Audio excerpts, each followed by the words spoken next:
सितंबर 2018 है, 18 सितंबर 2018 अचानक government of India ने डिक्लेयर किया, government announces merger of bank of Baroda, देना बैंक एंड विजया बैंक। बदलाव की शुरुआत हमारी वहां से हो गई। हमको ऐसा लगा कि हमारे ऊपर बिजली टूट पड़ी। हाँ या ना? हाँ सर। ऐसा ही हुआ ना? पर क्या चीजें हमारे कंट्रोल में हैं? हमारे कंट्रोल में नहीं है। एसोसिएशंस ने, मैनेजमेंट ने, सबने काफी कोशिश की कि पहले मर्जर का शिकार हम क्यों हो। परंतु चीज का कोई भी काम अगर जिंदगी में हो रहा है तो हम उसका एक पहलू देखते हैं, दूसरा पहलू अक्सर तक नहीं देखते हैं। एक नेगेटिव पहलू था जो हमने देखा कि मर्जर हो रहा है, इससे हमको नुकसान होगा। पर जब आप पॉजिटिव पहलू की तरफ जाएंगे तो आपको बहुत सारी चीजें नहीं मिलेंगी। एक कहानी से शुरुआत करता हूँ। एक राजा था, उसको किसी ने बाज के 2 बच्चे गिफ्ट दिए। छोटे बच्चे थे बाज के। तो राजा ने एक बंदे को रखा और उसको कहा कि ये बाज के जो बच्चे हैं उनको प्रॉपर ट्रेनिंग दो, और जैसे आसमान में बाज ऊंचाई पे उड़ता है वैसा मैं इनको देखना चाहता हूँ। समय गुजरता गया, टाइम निकलता गया, बाज के दोनों बच्चे बड़े हो गए। अब राजा ने एक दिन इच्छा जताई कि ये बाज जो जिनको ट्रेनिंग दी जा रही है, जिन बाजों को पाला जा रहा है, जिनको इतनी सुविधाएं दी जा रही है, मैं देखना चाहता हूँ इनकी उड़ान कैसी है। तो जो इंस्ट्रक्टर था उसको उन्होंने कहा कि मैं बाज की उड़ान देखना चाहता हूँ। जब उसने दोनों बाजों को उड़ाया तो एक बाज तो अपने चिरपरिचित अंदाज में पूरे आसमान में उड़ रहा है, बढ़िया से उड़ रहा है। परंतु जो दूसरा बाज था वो क्या करता, थोड़ी ऊंचाई पे उड़ता और ऊंचाई पे उड़ने के बाद में आके वापस बैठ जाता। राजा को बड़ा आश्चर्य हुआ कि दोनों बाजों को एक जैसी ट्रेनिंग दी जा रही है। फिर एक बाज तो उसके लिए तो पूरा आसमान खुला है और दूसरा बाज आके थोड़ा घूमता है और आके बैठ जाता है। उसने इंस्ट्रक्टर को पूछा कि ऐसा क्यों हो रहा है। उसने कहा साहब इस बाज के साथ शुरू से ये प्रॉब्लम है, ये थोड़ा सा उड़ता है और आके वापस डाल पे बैठ जाता है। तो राजा थे, अब उनके दिमाग में ये बात बैठ गई कि ऐसा क्यों हो रहा है। तो उन्होंने पूरे शहर में नगाड़ा बजवा दिया कि जो इस बाज को ट्रेंड करेगा, जो इस बाज को इसी तरह उड़ने में मदद करेगा, उसको हम इनाम देंगे, मुंह मांगा इनाम देंगे। बहुत सारे लोगों ने ट्राई किया और बाज का कुछ नहीं हुआ। वो थोड़ा उड़ता और आके वापस डाल पर बैठ जाता। कुछ दिन के बाद एक किसान आया और किसान ने जो राजा थे, महाराजा थे, उनसे रिक्वेस्ट की कि साहब मुझे मौका दिया जाए। तो फिर ठीक है, आपको मौका देते हैं। किसान ने क्या किया, 3 दिन के बाद किसान ने राजा को रिपोर्ट किया कि आप बाज की उड़ान देख सकते हैं। अब वो बाज जो दूसरा बाज था उसी की तरह उड़ान भर रहा था, पूरे आसमान में विचरण कर रहा था। तो महाराजा को बड़ी उत्सुकता हुई कि इतने सारे लोगों ने ट्राई किया, आखिर आपने ऐसा क्या किया, आपने ऐसा क्या कर दिया इस बाज के साथ में जो ये 3 दिन में आपने इसको इतना ट्रेंड कर दिया कि मैंने कुछ नहीं किया, मैंने उस दाल को काट दिया जिसमें बैठने का ये आदी हो गया। हमारे साथ भी ऐसा ही है, हमारे साथ भी ऐसा ही है। हम जिस दाल पे बैठने के आदी हो जाते हैं, शायद लक्ष्मी दत्त जी, लक्ष्मी दत्त क्या है, इनके चेहरे पे स्माइल नहीं है, शायद ना हो रहे हो, पर हमारी आदत वही हो जाती है। आपके मेरे साथ, सबके साथ ऐसा होता है, जिंदगी में ऐसा ही है। हम एक जगह से चिपके रहते हैं। जब तक जिंदगी में बदलाव नहीं होगा, आपके प्रोग्रेस के रास्ते सारे बंद रहेंगे। बदलाव जिंदगी की निशानी है। ठहरा हुआ पानी, आप देखें नदी का पानी बहता हुआ है, बड़ा अच्छा लगता है हमको, और एक जगह जिस तालाब में पानी भरा रहता है वो धीरे धीरे बदबू देने लगता है। तो बदलाव तो जरूरी है। आप देखिए, बदलाव सबकी जिंदगी में आता है। हम इंसान नहीं, पक्षी नहीं, भगवान की जिंदगी में भी बदलाव आता है। श्री राम भगवान, रात को डिक्लेयर हुआ कि भगवान श्री राम का सुबह राज तिलक होना है। सुबह जब राज तिलक होने वाला था तो उनको पता चला, उनको 14 साल का वनवास सुनाया गया है। मां कैकेयी जो अपने बेटे भरत से ज्यादा राम को प्यार करती थी, उसी ने राजा दशरथ से कहा कि श्री राम को 14 वर्ष का वनवास दे दिया जाए। सुबह दुनिया बदल गई, जैसे आपकी दुनिया 18 सितंबर को बदल गई। जब राम को वनवास हुआ, वो तो भगवान थे, उन्होंने शर्त स्वीकार किया कि ठीक है, आपका आदेश है, पिताजी का आदेश है, माँ का आदेश है, मैं वनवास जाऊंगा। 14 साल के लिए वनवास चले गए। भाई उनके लक्ष्मण उनके साथ चले गए, पत्नी सीता उनके साथ में चली गई। परंतु ऐसा नहीं है कि वनवास दे देने से ही उनका काम पूरा हो गया। वहां भी उनका राक्षसों से सामना हुआ। बहुत सारे राक्षसों ने तंग किया उनको। भाई लक्ष्मण आपको पता है मूर्छित हो गए, मरने की स्थिति में थे। अगर हनुमान जी वो पहाड़ उठा के नहीं लाए होते, संजीवनी नहीं लाए होते, तो क्या जवाब देते घर में आके कि भाई को बलि चढ़ा दिया। पत्नी सीता का अपहरण हो गया। पर आप भगवान श्री राम का भरोसा देखिए, उन्होंने कहा कि मुझे एक बार ये पता चल जाए कि सीता है कहाँ, फिर मैं काल से भी लड़ लूंगा। अगर मुझे एक बार ये पता चल जाए कि सीता है कहाँ, तो मैं काल से भी लड़ लूंगा। ऐसा भरोसा हमारे अंदर होना चाहिए। आप देखिए, अगर भगवान श्री राम को वनवास नहीं हुआ होता तो आप शायद उनको युवराज श्री राम के नाम से जानते, परंतु जब 14 साल का वनवास काट के आए तो मर्यादा पुरुषोत्तम कहलाए। तो जो व्यक्ति संघर्ष के दौर से गुजरेगा, जो व्यक्ति हार्डशिप से गुजरेगा, वो व्यक्ति निखर के आएगा, वो साधारण नहीं रहेगा। आप देखिए, आपने बाज की कहानी सुनी होगी। जो बाज होता है, जो ईगल होती है, उसकी एज होती है 75 ईयर्स, करीब करीब 70 से 75 साल बाज जीता है। ठीक है, 75 साल बड़ा लंबा दौर होता है। जब बाज 40 साल की उम्र क्रॉस कर जाता है, 40 जैसे ही क्रॉस करता है तो उसकी क्षमताएं भोतरी होने लगती है। भोतरी इन सेंस की उसमें वो कैपेसिटी नहीं रहती है जो उसमें 20 साल, 15 साल, 10 साल की एज में थी। अभी क्या होता है, उसके जो पंजे होते हैं वो शिथिल हो जाते हैं। तो क्या करता है, जब शिकार को पकड़ता है, शिकार को पकड़ तो लेता है, पर थोड़ी ऊंचाई पे जाके वो पंजे उसके जवाब दे जाते हैं और शिकार छूट जाता है। उसकी जो चोंच है, उसकी शेप ऐसे होती है और वो धीरे धीरे ऐसे मुड़ना शुरू हो जाती है। तो जिस शिकार को वो फाड़ के खा जाता था, अभी उसकी क्षमता चूंकि कम हो गई तो वो शिकार को खा नहीं पाता। उसके जो पंख होते हैं, वो पंख धीरे धीरे भारी होते जाते हैं, वजन बढ़ता जाता है पंखों का। तो जिस ऊंचाई पे वो उड़ पाता था, उस ऊंचाई तक वो उड़ नहीं पाता। अब जब शिकार नहीं पकड़ पाएगा, उसको खा नहीं पाएगा, तो कितने दिन जिंदा रहेगा। अब ये दौर है उसका बदलाव का। इंसानों के साथ नहीं, भगवान के साथ नहीं, पक्षियों के साथ, जानवरों के साथ भी ऐसा ही होता है। जब 40 साल की एज उसकी क्रॉस हो जाती है तो उसको डिसीजन लेना होता है कि मरना है या जीना है, शान से जीना है या मर जाना है। जब मुझे खाने को नहीं मिलेगा तो अल्टीमेटली मर जाना है मुझे। भाई जब मैं शिकार नहीं पकड़ पा रहा हूँ, उसको ठीक से काट नहीं पा रहा हूँ, बहुत ऊंचा उड़ नहीं पा रहा हूँ, तो मुझे खत्म हो जाना है। परंतु बाज क्या करता है, बाज के पास दो रास्ते हैं, एक तो मर जाए सिंपली जैसा होता है, और दूसरा रास्ता है संघर्ष करे। बाज दूसरा रास्ता चुनता है संघर्ष का। और क्या करता है, आप देखिए कितना जबरदस्त बाज का जो, इसीलिए तो बाज को, पक्षी को ऐसा कहते हैं कि उसके जैसा कोई दूसरा पक्षी नहीं है। बाज क्या करता है, दूसरा रास्ता चुनता है। और दूसरा रास्ता कैसे चुनता है, जंगल में चला जाता है, निर्जन पहाड़ी पर चला जाता है, यहाँ कोई नहीं है। और निर्जन पहाड़ी पर जाने के बाद सबसे पहले अपनी जो चोंच है, उससे जो पंजे हैं उसके जो शिथिल हो गए थे, जो शिकार नहीं पकड़ पा रहे थे, उनको नोच देता है। अब आप सोचिए कितना कष्टकारक होता होगा वो टाइम। पंजों को नोच देता है, अपनी चोंच को पत्थर पे मार के तोड़ देता है। पंजे खत्म हो गए, चोंच खत्म हो गई, उसको आने में 3 से 6 महीने का समय लगता है। तब तक वो कुछ नहीं खा सकता, चोंच नहीं है, उसके पंजे नहीं है, तो कुछ नहीं खा सकता। वो दौर उसका जिंदगी का सबसे संघर्ष के दिन होते हैं, जिस पीरियड में वो इस फेज से गुजर रहा होता है। परंतु कहानी यही खत्म नहीं होती। जब उसको चोंच आ जाती है और उसके पंजे, जब मजबूत पंजे आ जाते हैं, नए पंजे आ जाते हैं, तो सबसे पहले क्या करता है, जो पंख हैं उसके जो भारी हो गए थे, जिनकी वजह से उड़ नहीं पा रहा, उनको नोच देता है। फिर उसको 3 से 6 महीने का टाइम लगता है। 3 से 6 महीने का उसको फिर से टाइम लगता है, जब उसके पंख आ जाते हैं। फिर वो बाज वैसा ही बाज हो गया जैसा 15 साल की, 20 साल की उम्र में होता है। अगले 30 साल फिर वो वही जिंदगी जीता है जो उसने 40 साल की उम्र तक जी है, परंतु उसको बदलाव के दौर से गुजरना पड़ता है। दोस्तों, हमारे साथ भी ये बदलाव का दौर है। हमारे साथ में बहुत सारी समस्याएं आएंगी, परंतु आपको फेस करनी पड़ेगी। आपके पास 2 ही रास्ते हैं, छोड़ दें, दूसरी नौकरी ले लें, या हम जो बदलाव आ रहा है उसका सामना करें। मैं आपको तरीका भी बताऊंगा बदलाव का सामना कैसे करना पड़ता है। ठीक है, अब आप देखिए, बदलाव बैंकिंग इंडस्ट्री में पहले भी हुआ है, अब भी हो रहा है। आप देखिए 90s के दौर में जब कंप्यूटराइजेशन शुरू हुआ था बैंकों में, कितना विरोध हुआ था कंप्यूटराइजेशन का। सारी यूनियनें कंप्यूटराइजेशन के अगेंस्ट में थी कि कंप्यूटर्स आ जाएंगे तो मैन पावर की जरूरत नहीं रहेगी।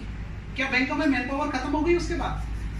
मैं कह रहा हूं, जब से कंप्यूटर का दौर आया है, हमारी लाइफ बिना कंप्यूटर के हम सोच भी नहीं सकते। कितनी नौकरियां जनरेट हुई हैं आप सोचिए।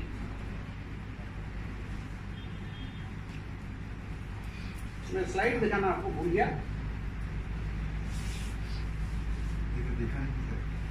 दिखानी थी ना, कोई बात नहीं, अब देख लीजिए, इससे आगे देख लीजिए। जब कंप्यूटराइजेशन का दौर आया आपका, तो कंप्यूटराइजेशन के दौर में हमको लगा कि हमारी नौकरियां चली जाएंगी, आने वाले टाइम में नए रिक्रूटमेंट नहीं होंगे, हमको मुश्किलों का सामना करना पड़ेगा। पर 90s से अब देखिए 2019 आ गया है। आप देखिए आज बिना कंप्यूटर के एक बच्चा है छोटा, उसके हाथ में भी मोबाइल होता है।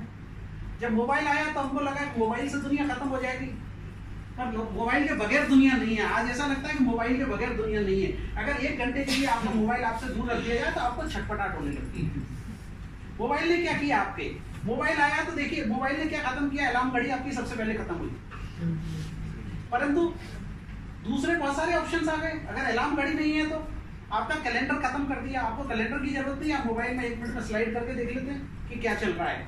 आपकी रिस्ट वॉच खत्म कर दी, टाइम की जरूरत नहीं है, आप शौक के लिए हाथ में घड़ी दिखती रहे बस इसलिए घड़ी पहनते हैं, अदरवाइज आपको घड़ी की जरूरत नहीं है।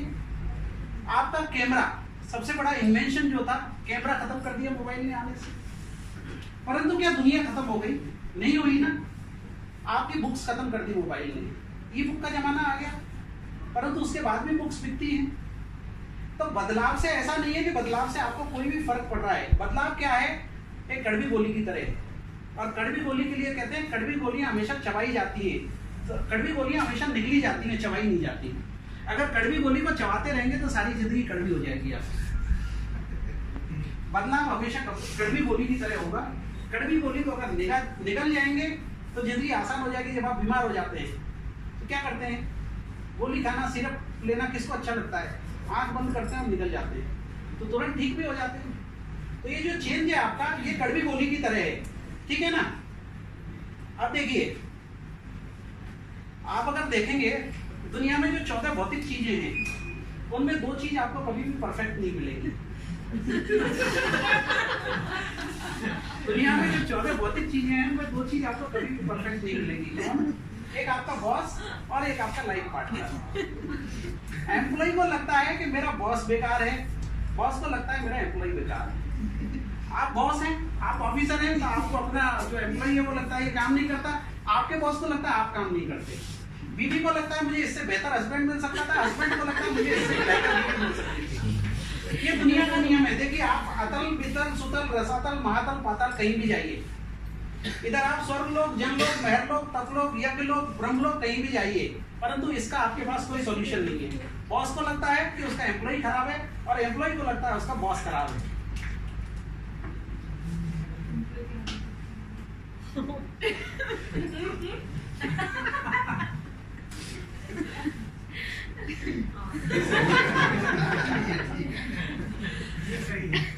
ये सही है और ये कैसा है? ये सही है।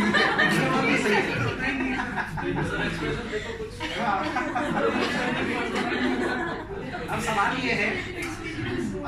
ये है, क्या इस परिस्थिति को बदलना संभव है? अब सवाल ये है कि क्या इस परिस्थिति को बदलना संभव है?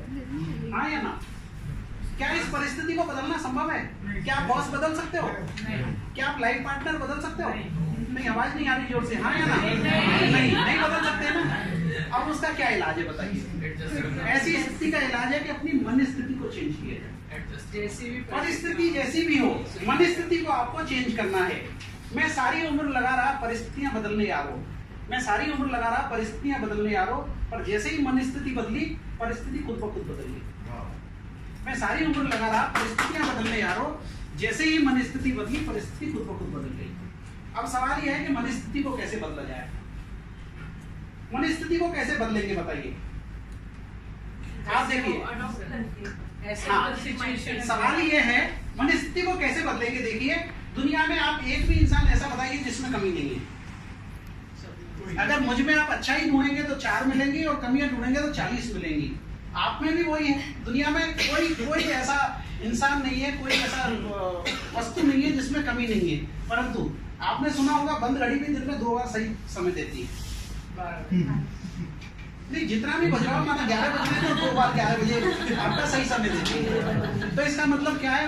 हम अपनी अच्छाइयों पर फोकस करें, दूसरे की अच्छाइयों पर फोकस करें। आपने ब्रूस ली का नाम सुना है? बहुत बड़े एक्टर हुए, कुंग फू वाले, ठीक है ना। ब्रूस ली का आपको जान के अचरज होगा, ब्रूस ली का एक पैर 1 इंच छोटा था। ब्रूस ली जो थे उनका एक पैर 1 इंच छोटा था। अगर उन्होंने अपनी कमियों पे ध्यान दिया होता तो आज आप ब्रूस ली का नाम नहीं जानते, परंतु उन्होंने कमी पे ध्यान नहीं देके अपनी स्ट्रेंथ में फोकस किया। रोज 5000 पंच की प्रैक्टिस करते थे। तो आपको अपना SWOT एनालिसिस करना पड़ेगा। वर्ड पढ़ा है आपने, SWOT analysis, strength, weakness, opportunity and threat. चूंकि हम इंडिविजुअल की बात कर रहे हैं तो अपॉर्चुनिटी और थ्रेट की हम बात नहीं करेंगे। स्ट्रेंथ और वीकनेस, अब हम वीकनेस की भी बात नहीं करेंगे क्योंकि वीकनेस तो दुनिया में सभी में है। ऐसा कौन है जिसमें कमी नहीं है? अरे आसमान के पास भी तो जमी नहीं है। सही बात। ऐसा कौन है जिसमें कमी नहीं है? आसमान के पास भी तो जमी नहीं है। तो अब हम किस पे फोकस करें? स्ट्रेंथ पे। अब स्ट्रेंथ पे कैसे फोकस करें? अब सवाल यह है कि हम स्ट्रेंथ पे कैसे फोकस करें।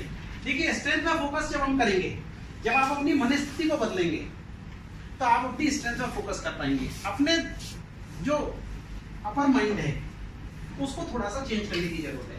एक आपका एग्जांपल देता हूं। गौतम बुद्ध जो थे, जब सन्यासी हुए, जब उनको ज्ञान प्राप्त हो गया, उससे पहले उनका नाम क्या था? सिद्धार्थ। कपिलवस्तु में रहते थे। जब कपिलवस्तु से वो मोक्ष प्राप्ति के लिए और जंगल में चले गए तो काफी सालों तक, काफी महीनों तक जंगल में भटकने के बाद उनको ज्ञान की प्राप्ति नहीं हुई। तो ज्ञान की प्राप्ति नहीं हुई तो इंसानी मन भटकता है। तो उन्होंने सोचा कि मैं इतना ऐशो आराम छोड़ के आया हूँ, ऐसा करता हूँ, जब मुझे ज्ञान प्राप्ति नहीं हो रही तो मैं वापस चलता हूँ। तो उन्होंने क्या किया? मन किया कि वापस लौट जाए। कुछ खास है क्या? नेटवर्क आ रहा है क्या मोबाइल में? लक्ष्मीकांत जी देखो, मोबाइल क्या है, वो माँ जैसे बच्चे का हगी चेक करती है ना, वैसा है। उसको लगता है घड़ी घड़ी गीला हो गया, पर होता कुछ नहीं है। वैसा ही मोबाइल है। मोबाइल पर जितना कम फोकस करेंगे उतना ठीक रहेगा।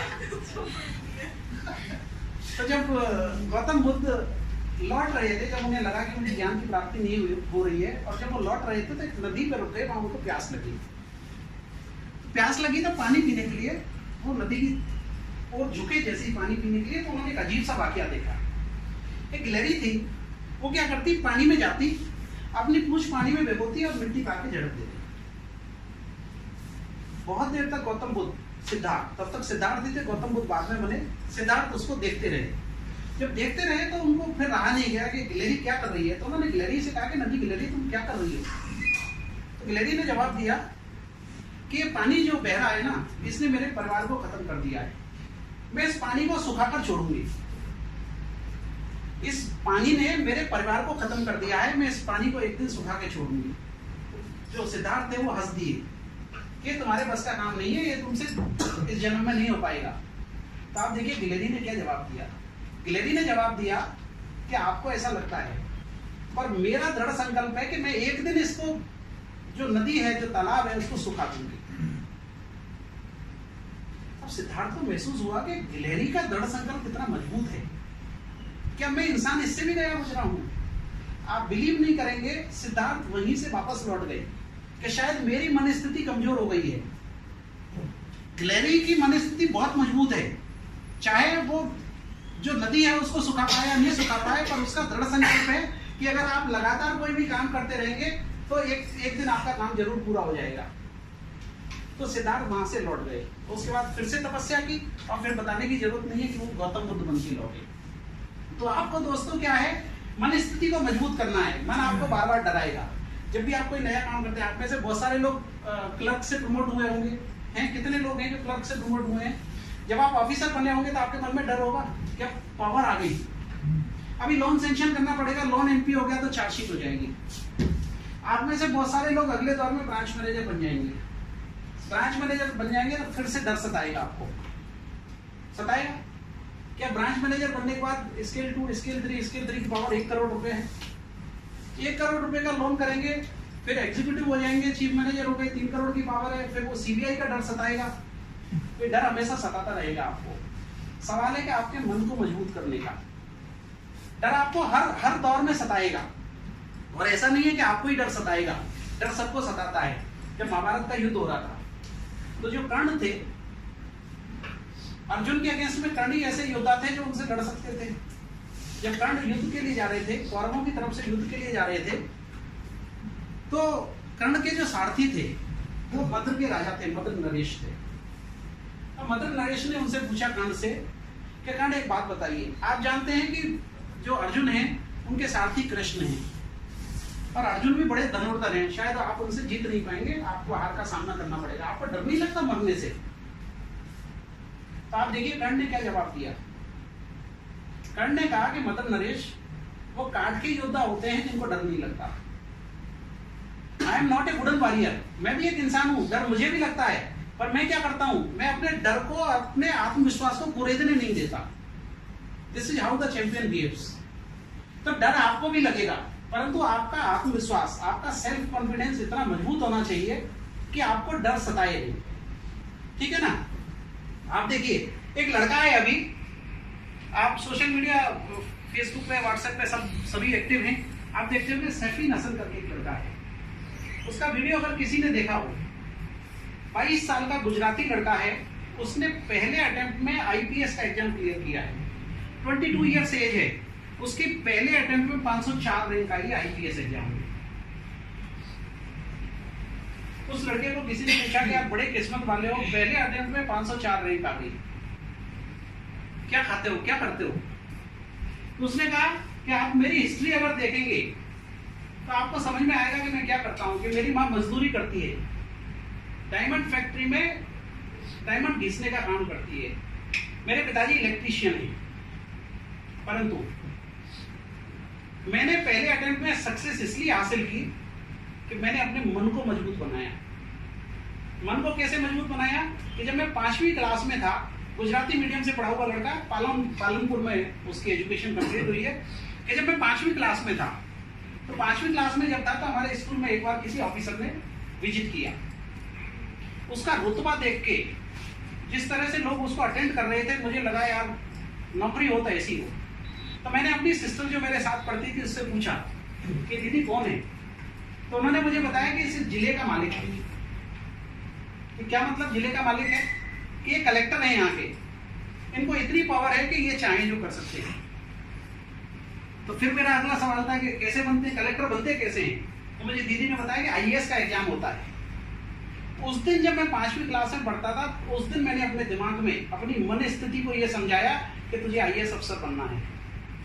तब से मैंने आईएएस की तरह व्यवहार करना शुरू कर दिया, अपने आप को इतना मजबूत बनाया कि परिस्थितियां जैसी भी हों, परिस्थितियों से कोई भी नहीं लड़ सकता। पर आपको मन स्थिति को मजबूत बनाना पड़ेगा। मन स्थिति मैंने मजबूत बनाई, और आप देख लीजिए गुजराती स्कूल में पढ़ा हुआ लड़का, जिसको ठीक से कि अंग्रेजी मेरी वैसी है जैसे आपने संजू फिल्म में संजू का जो दोस्त है गुजराती, उसकी अंग्रेजी देखी होगी, वैसी अंग्रेजी है मेरी, पर मैंने इम्प्रूव किया अपने आप को, और इम्प्रूव किया तो आप रिजल्ट देख रहे हो, पहले अटेम्प्ट में 504 रैंक के साथ में आईपीएस बन गया हूँ। वो लड़का रेगुलर पोस्ट डालता रहता है सोशल मीडिया पे, आप देखेंगे जिस दिन उसने पहली बार पुलिस की ड्रेस पहनी, आईपीएस अफसर की ड्रेस पहनी, उस दिन भी वो लाइव था। तो आपको दोस्तों मन स्थिति को मजबूत बनाना पड़ता है। देखिए हम सब में खूब सारी खूबी है, आप अगर अपने अंदर झांक के देखें तो आप में खूब सारी खूबी है। आपकी जो उंगली के निशान है, आपका जो उंगली का निशान है, वो 7.5 अरब लोगों से नहीं मिलता। इसका मतलब आप में जो खूबी है दुनिया में दूसरे किसी आदमी में नहीं है। अपनी खूबी को पहचानो, अपनी स्ट्रेंथ पे काम करो। जब तक हम अपनी स्ट्रेंथ को नहीं पहचानेंगे तब तक हमारा कुछ नहीं हो सकता। आप अपनी जैसे ही स्ट्रेंथ पे काम करना शुरू कर देंगे, वीकनेस सबके साथ में है। अर्नाल्ड श्वार्ज़नेगर, आप देखते हैं श्वार्ज़नेगर ये हैं जिनका एक होठ टेढ़ा है, वो फिल्म एक्टर बन गए। नहीं श्वार्ज़नेगर नहीं, दूसरे थे, क्या नाम था उनका, एक हॉलीवुड के एक्टर हैं जिनका एक होठ टेढ़ा है, जब बात करते हैं तो वो एक होठ उनका ऐसे टेढ़ा हो जाता है। सिल्वेस्टर स्टेलोन, एक होठ टेढ़ा है। अगर इन्होंने इस पर फोकस किया होता तो क्या वो फिल्म स्टार बन जाते? नाना पाटेकर जैसे लोग अगर ये सोचते कि मेरी तो शक्ल सूरत फिल्म स्टार बनने लायक नहीं है। एक चौकीदार, बिल्डिंग का चौकीदार आज फिल्म इंडस्ट्री में राज कर रहा है, नवाजुद्दीन सिद्दीकी। तो आपको मन स्थिति को मजबूत बनाने की जरूरत है दोस्तों। खूबी हमारे अंदर खूब सारी है। आप देखिए, आप ऐसे सोचिए, 2 पौधे हैं, एक पौधे को आप घर में लगा दीजिए और एक पौधे को नेचुरली जंगल में छोड़ दीजिए। आप अगर 2 साल बाद 4 साल बाद देखेंगे कौन सा पौधा ज्यादा मजबूत मिलेगा आपको? जाहिर है जो जंगल में है, क्योंकि वो उसको थपेड़े पड़ रहे हैं समय के। तो जो जितना संघर्ष करेगा वो उतना ही आगे बढ़ेगा, ठीक है ना। आप देखिए ट्रेनिंग देखिए, बाज की बात करते हैं हम। बाज इतना स्ट्रॉन्ग कैसे होता है? बाज जो पक्षी है वो इतना स्ट्रॉन्ग क्यों है? बाज की ट्रेनिंग कैसे होती है? जब बाज को, जो मादा बाज है, जब उसको बच्चा पैदा होता है तो उसको कैसे ट्रेनिंग देती है? वो 12 किलोमीटर ऊपर ले जाती है उस बच्चे को और 12 किलोमीटर ऊपर से छोड़ देती है। नीचे आते आते अब बच्चे को मालूम है मरना है, जब छोड़ दिया आपको तो मरना है आपको। जब वो 7-8 किलोमीटर की दूरी तय कर लेता है तो थोड़े थोड़े उसके पंख खुलने शुरू होते हैं, परंतु उसको कोई सपोर्ट नहीं होता। माँ उसके ऊपर साया बना के बराबर चलती रहती है। जैसे ही वो जमीन से 400-500 मीटर की ऊंचाई पर रह जाता है उसको फिर से पकड़ लेती है। ये ट्रेनिंग उसकी तब तक चलती रहती है जब तक वो इतना मजबूत नहीं हो जाता कि खुद उड़ने लायक हो जाए। जब आपकी ऐसी ट्रेनिंग होगी, जब आप टफनेस से गुजरेंगे तो आप बाज की तरह हो जाएंगे। तो आपको अपने आप को मजबूत बनाना पड़ेगा दोस्तों। आप देखिए आज हमको लगता है कि विराट कोहली, हमको ये तो समझ में आता है कि इंस्टाग्राम पे उसके करोड़ों फॉलोअर्स हैं, फेसबुक पे उसके करोड़ों लाइक्स आते हैं, एक वो पोस्ट डाल देंगे करोड़ों लाइक्स आते हैं। आप देखते हैं उनकी लाइफ कितनी टफ है। सुबह 3 बजे जगते हैं। आप और हम जिंदगी में उतनी एक्सरसाइज नहीं कर सकते जितना विराट कोहली करता है। आप देखिए 2006 की बात है, दिल्ली और कर्नाटक का रणजी मैच चल रहा था। दिल्ली और कर्नाटक के बीच में रणजी मैच चल रहा था। विराट कोहली रणजी मैच में दिल्ली की तरफ से खेल रहे। विराट कोहली की उस टाइम में उम्र शायद 14 से 15 साल रही होगी, ठीक है। जब रणजी मैच चल रहा था तो विराट कोहली ने 40 या 42 रन बनाए थे, नॉट आउट थे। टीम को फॉलो ऑन बचाना था, दिल्ली की टीम को फॉलो ऑन बचाना था। अगले दिन का खेल कंटिन्यू होना था। शाम को विराट घर आ गए। रात को 2 बजे विराट को उसकी माँ ने जगाया, बेटा तुम्हारे डैडी इस दुनिया में नहीं रहे। रात को 2 बजे उसकी माँ ने, विराट की माँ ने विराट को जगाया, बेटा तुम्हारे डैडी इस दुनिया में नहीं रहे। 15 साल का लड़का, आप सोचिए उसके ऊपर कितना बड़ा मुसीबतों का पहाड़ टूटा होगा। उस लड़के ने अपने कोच को फोन लगाया। राजकुमार शर्मा उनके कोच हुआ करते थे दिल्ली में, उनको फोन लगाया। राजकुमार शर्मा उस टाइम में सिडनी में थे। तो राजकुमार शर्मा ने उसको बताया कि देखो विराट, तुम्हारे पिताजी वापस नहीं आ सकते। पिताजी मेरे भी हैं, सबके पिताजी हैं। हमको बहुत दुख होता है अगर कोई घर में से चला गया, और स्पेशली फादर की अगर डेथ हुई। फादर की एज थी 54 ईयर्स। पिताजी तो चले गए, वापस नहीं आएंगे, पर पिताजी का सपना क्या था आपको याद है? वो तुम्हें एक बड़ा क्रिकेटर बनते देखना चाहते थे। अब तुमको तय करना है पिताजी का सपना पूरा करना है या आगे पीछे जाना है। अब आप देखिए 15 साल के लड़के ने क्या डिसीजन लिया। 15 साल के लड़के ने डिसीजन लिया कि नहीं, पहले मैं मैच खेलूंगा, अपनी टीम को फॉलो ऑन से बचाऊंगा। आप बिलीव नहीं करेंगे, वो लड़का सुबह मैच खेलने गया, 96 नॉट आउट, 96 नॉट आउट पे लौटा, ये इंश्योर करते हुए कि टीम का फॉलो ऑन बच जाए। उसके बाद आगे पिता का दाह संस्कार किया। अब आप बताइए ऐसे लड़के को नेम फेम जो मिल रहा है आज, क्यों नहीं मिलना चाहिए? क्या आप और हम इतना संघर्ष करते हैं जिंदगी में? जरा सी प्रॉब्लम आई हम परेशान, कभी धूप से परेशान, कभी तकलीफ बारिश से, शिकायतें बेशुमार है इंसान की आदत में, है ना। कभी धूप से परेशान, कभी तकलीफ बारिश से। बारिश ज्यादा हो गई तो परेशान, धूप ज्यादा हो गई तो परेशान। शिकायतें ही शिकायतें हमारी जिंदगी में। जिनकी शिकायत नहीं है वो महेंद्र सिंह धोनी, विराट कोहली जैसे बनते हैं। आज देखिए महेंद्र सिंह धोनी के फादर किसी कंपनी में गार्ड की नौकरी करते थे। आज क्या नहीं है उसके पास में, पर है तो उसके लिए वो डिजर्व करता है। उसने मेहनत की। आपने 4 दिन पहले अगर पेपर पढ़ा हो, अगर 4 दिन पहले ही पेपर पढ़ा हो, तो विराट कोहली और उसकी वाइफ साक्षी एयरपोर्ट पे रात को लेट एयरपोर्ट पहुंचे। फ्लाइट लेट थी, जमीन पे ही सो गए, बैग को तकिया बना के।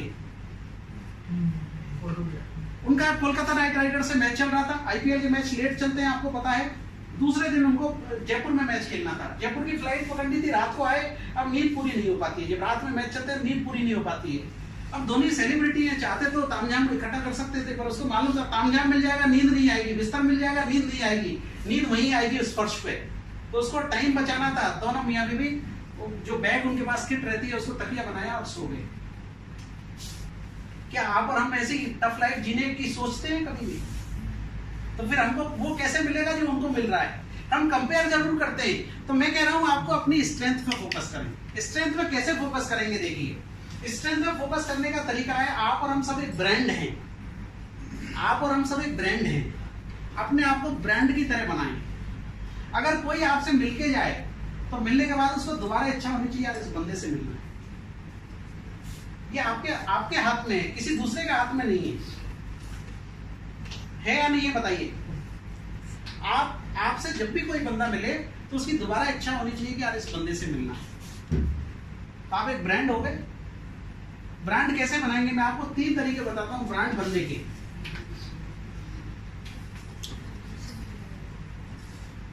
पहला है प्रोग्रेस, दूसरा है एक्सप्रेस और तीसरा है इन्वेस्ट। प्रोग्रेस क्या है? प्रोग्रेस कैसे करेंगे? अपना नॉलेज लेवल बढ़ाइए। प्रोग्रेस तभी करेंगे आप जिस भी फील्ड में हैं, जो भी काम कर रहे हैं, वहां पे आपका नॉलेज लेवल बोलना चाहिए। जब प्रमोशन का नंबर आए तो याद आना चाहिए यार हेमराज डिजर्व करता है प्रमोशन के लिए, तब आप ब्रांड बन गए। पर आपका नॉलेज लेवल अगर वीक होगा, अभी देखिए अभी टाइम की जरूरत क्या है? अभी टाइम की जरूरत यह है कि आपको ब्रांचों में इमीडिएट क्या करना है, आपको रिटेल पर फोकस करना है। तो रिटेल से रिलेटेड आपका जितना मैनुअल्स आ रहे हैं, जितने सर्कुलर्स आ रहे हैं, उनको पढ़िए। आप ऑफिसर हैं, आप ये तो नहीं कह सकते कि नहीं कर लाना, आज नहीं होगा लोन, अभी बड़ौदा बैंक हो गया, हम लोन नहीं कर सकते, ऐसा तो नहीं कह सकते नेचुरली। अभी तो देखो देना बैंक को भी खूब सारी पावर दे दी है, सबकी डीएलपी ओपन कर दी। अब आप पीसीए में नहीं है, no longer you are in PCA, तो आप कस्टमर को ये नहीं कह सकते कि नहीं हम बिजनेस नहीं करेंगे, हम आपको व्हीकल लोन नहीं देंगे, हम आपको हाउसिंग लोन नहीं देंगे। अभी समय की जरूरत क्या है, आपको जिन प्रोडक्ट की जरूरत पड़ रही है उनके बारे में अपनी नॉलेज एनहेंस करें। तो नॉलेज एनहेंस करेंगे तो क्या होगा, आपका कॉन्फिडेंस बढ़ेगा, और कॉन्फिडेंस बढ़ेगा तो आप प्रोग्रेस करेंगे। ठीक है। दूसरी आपकी जरूरत है एक्सप्रेस। एक्सप्रेस का मतलब क्या है? कई लोगों को आपने देखा होगा दुबे छुपके कोने में घुसे रहते हैं, अपने आप को सामने नहीं लाते, एक्सप्रेस नहीं करते। जब तक आप अपने आप को एक्सप्रेस नहीं करेंगे, आपकी कहीं कोई विजिबिलिटी नहीं है। आप 2 साल किसी ब्रांच में काम करके गए और ऐसे ही आए और ऐसे ही चले गए, तो क्या आपको किसी ने ब्रांड की तरह पहचाना? जिस दिन आप ब्रांच छोड़ दें उस दिन लोग याद करने चाहिए कि यार हेमराज जैसा ऑफिसर चाहिए। तो वो हेमराज जी कहाँ गए ट्रांसफर होके, या नीति मैडम कहाँ चली गई ट्रांसफर होके, आप मजा नहीं आता आपकी ब्रांच में। उस दिन उनको महसूस होना चाहिए कि हाँ ऐसा स्टाफ चाहिए। तो आप एक्सप्रेस करें अपने आप को, ठीक है। ज्यादा से ज्यादा लोगों से मिलें, ज्यादा से ज्यादा आपके अंदर जो है वो लोगों के सामने लाएं, ज्यादा से ज्यादा लोगों की हेल्प करें। तो दूसरी सीढ़ी है आपकी ब्रांड बनने के लिए एक्सप्रेस, और तीसरी सीढ़ी है आपकी इन्वेस्ट। अपने टाइम को वेस्ट नहीं, इन्वेस्ट करें। अपने टाइम को वेस्ट नहीं, इन्वेस्ट करें। अच्छा कंटेंट देखें, अच्छा कंटेंट पढ़ें। दूसरा इन्वेस्टमेंट क्या है? आपको सैलरी मिलती है समझिए 70,000 रुपए, ठीक है। किसी को 50 मिलती है, किसी को 80 मिल रही होगी, किसी को 70 मिल रही होगी। अब डिपेंड ये करता है कि आप इसको खर्च कैसे कर रहे हैं। क्या आप अपने ऊपर इन्वेस्ट करते हैं इसमें से कुछ? सारा ही अपने ऊपर करते हैं। कैसे करते हैं बताइए। 30-35,000 मिलते हैं सर, उससे सब कुछ होगा आप चाहेंगे। तो मैंने कहा ना, मन स्थिति जिस दिन बदलोगे उस दिन परिस्थिति बदल जाएगी। क्या आप 200 रुपए इसमें से बुक्स के लिए खर्च नहीं कर सकते? कर सकते हो या नहीं? आप रेस्टोरेंट में जाते हो फैमिली के साथ में, 2000 रुपए का बिल आता है, किसको फीड किया आपने? Below the neck. 10 घंटे बाद वेस्ट हो गया। आप एबव द नेक जिस दिन फीड करना शुरू कर देंगे अपने आप को, अच्छा कंटेंट पढ़ें, अच्छी बुक्स पढ़ें। देखिए होगा क्या, जब आप रात को सो रहे हैं और एक अच्छी किताब पढ़ के सोएंगे, तो जब आप सुबह जगेंगे तो आपका माइंड फ्रेश होगा। हाँ या ना? होगा ना? तो आपने अपने ऊपर इन्वेस्ट किया। इतने सारे अच्छे राइटर्स हैं, इतने सारी अच्छी बुक्स हैं। ई बुक का जमाना है, ठीक है, परंतु जो फिजिकल बुक को पढ़ने में आनंद आता है आपको, जब आप पढ़ेंगे तो आपकी जो आने वाली पीढ़ी है वो भी आपको देखेगी। मेरे डैडी रात को सोने से पहले बुक पढ़ते हैं, आपका बेटा आपकी बेटी भी पढ़ेगी। आप कभी इंदिरा नूई को पढ़िए। इंदिरा नूई कहती है कि मैं हिंदुस्तान की राष्ट्रपति भी बन सकती हूँ, मेरी माँ ने मुझे इतना मजबूत बनाया है कि मैं हिंदुस्तान की राष्ट्रपति भी बन सकती हूँ। जब हम डाइनिंग टेबल पर बैठते थे, 3 या 4 सिस्टर हैं वो, कि जब हम डाइनिंग टेबल पर बैठते थे तो हमको डेली एक असाइनमेंट दिया जाता था कि आपको एक सेलिब्रिटी के बारे में लिखना है, पॉलिटिकल सेलिब्रिटी, राष्ट्रपति के बारे में, या रशिया के जो राष्ट्रपति हैं उनके बारे में, किसी के बारे में लिखना है। धीरे धीरे धीरे धीरे हमको ऐसी हैबिट हो गई कि आप किसी के बारे में पूछ लीजिए। जो हमारे साथ के जो कलीग थे, जब मैं एमबीए कर रही थी, जो साथ के कलीग थे, अब मुझे समझ में आने लगा कि मेरा नॉलेज लेवल इनसे ज्यादा हो गया। पर वो पढ़ने से आएगा आपको, तो अपने ऊपर इन्वेस्ट करें, ठीक है। तो 3 मैंने चीजें बताई आपको। ब्रांड बनाना है तो प्रोग्रेस, दूसरा एक्सप्रेस और तीसरा इन्वेस्ट। लक्ष्मीकांत जी को नींद आ रही है फिर से, देखो इन्वेस्ट कर रहे हैं अपने ऊपर। और चौथी एक बात आपको बोलता हूं, बोझा लेके ना चलें जिंदगी में, हल्के रहें। जितने हल्के रहेंगे, ऑफिस में देखिए दिन भर जब आप काम करते हैं तो ऐसे बहुत सारे सिचुएशंस आते हैं जब हमको लगता है कि यार कुछ मजा नहीं आ रहा इस नौकरी में, पर क्या आपके पास कोई तरीका है कि नौकरी बदल दे? कुछ नहीं हो सकता ना। तो बेटर है कि जब शाम को 6 बजे 7 बजे 8 बजे जब भी आप ऑफिस से, आप ऑफिसर हैं, आपका कोई टाइम नहीं होता, 6 भी बजे निकल सकते हैं, कई बार 8 भी बज जाते हैं। जब ऑफिस से जाएं तो यहाँ की परेशानियां यही झाड़ दें। घर की परेशानी ऑफिस में लेके नहीं आए, ऑफिस की परेशानी घर लेके नहीं आए। अगर दिमाग पे बोझ रहेगा हम आगे नहीं बढ़ पाएंगे। कई बार ऐसा होता है, कलीग ने, किसी क्लर्क ने हमको कुछ बोल दिया, हमारे दिमाग में चलता रहेगा कि जब तक इससे बदला नहीं ले लूंगा। आप देखिए ये मार्कर है मेरे हाथ में, कोई वजन नहीं है, शायद 2 ग्राम 5 ग्राम वजन होगा, पर मैं सारे दिन अगर इसको हाथ में लेके खड़ा रहूं तो शाम तक मेरा हाथ दर्द कर देगा। तो बोझ को जितने समय तक लेके चलेंगे उतना आपको तकलीफ देगा। आप फ्लाइट में जाते हैं, फ्लाइट को चूंकि हवा में उड़ना होता है, ऊपर जाना होता है, तो क्या अनलिमिटेड वेट ले जा सकते हैं? 15 किलो, उससे ज्यादा आपको अलाउ नहीं है। तो हल्का होके चलना है जिंदगी में। रॉकेट का आपने सिद्धांत देखा होगा, रॉकेट जब उड़ता है जैसे जैसे ऊपर जाता है उसका एक एक पार्ट खुलता जाता है, जितना हल्का होता जाएगा उतनी उसकी ऊंचाई बढ़ती जाएगी। तो यार हम बोझा क्यों लेके चल रहे हैं जिंदगी में?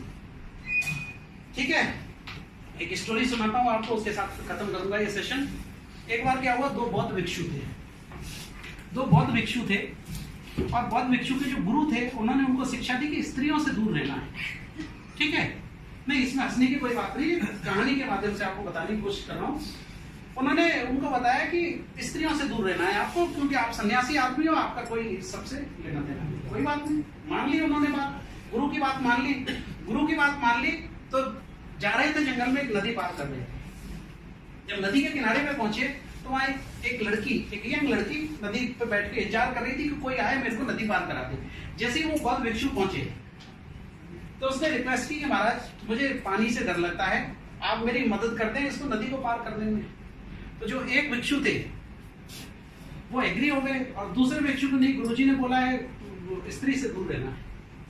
तो जो एक भिक्षु थे उन्होंने क्या किया, उस युवती को कंधे पे बिठाया और नदी पार करके दूसरे किनारे पे उसको उतार दिया। दोनों भिक्षु साथ में हो लिया। दूसरा भिक्षु दिमाग में बोझ लेके चल रहा है। उसने कहा महाराज गुरुजी ने कहा है कि स्त्री से दूर रहना, आपने तो कंधे पे बिठा लिया उसको। देखिए पहला भिक्षु क्या जवाब देता है कि मेरे भाई मैंने तो उसका कब का कंधे से उतार दिया, पर तेरे दिमाग से अभी तक नहीं उतरा है लगता है। कि मैंने तो दूसरे किनारे पे ही उसको कंधे से उतार दिया, पर तुम अभी तक दिमाग से नहीं उतार पाए। तो वो जितना ज्यादा लेके चलोगे तब उसको भिक्षु को बात समझ में आई कि नहीं वाकई जो महाराज कह रहे हैं वो ठीक बात है। तो बोझा लेके नहीं चले जिंदगी में और अपने आप को ब्रांड की तरह प्रस्तुत करें। मैं आपको गारंटी देता हूं, बैंक कोई सा भी हो, bank of Baroda one of the best bank है। आप देखिए, आप कभी भी बड़ौदियन से मिलेंगे आपको एक पॉजिटिव फीलिंग आएगी। कभी भी मैंने इतने ये टेन्योर में, सितंबर से लेकर मार्च अप्रैल निकल गया है, मई आ गया है, 7 महीने के टेन्योर में मैंने किसी भी बड़ौदियन को मर्जर के बारे में नेगेटिव नहीं देखा। आप बताइए कि आपका एक्सपीरियंस है, किसी भी बड़ौदियन को आपने मर्जर को लेकर नेगेटिव देखा?